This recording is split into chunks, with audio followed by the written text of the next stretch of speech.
แม่เอาใหญ่ตาแนะนำเราก็น้องอัดก็น้องทำยงตายงใหญ่ก็เนาก็น้องวัดก็น้องวาแม่เอาเดี๋ยววัดเดี๋ยววา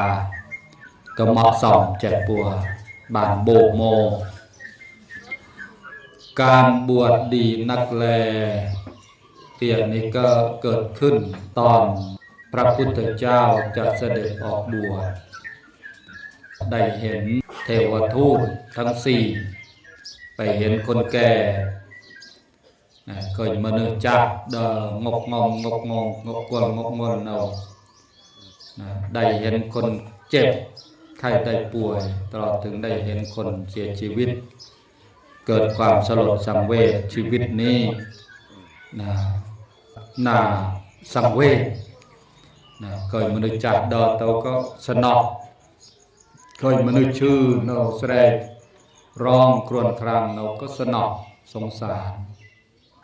เคยมนุษย์มัดชีวิตบางปอนแสดงยงไปนาไปไหนนึกสนอสังเวชจัด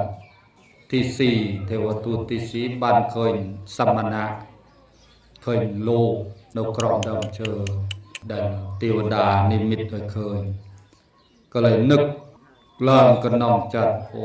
ในโลกส่องแสวงหาทางพ้นทุกข์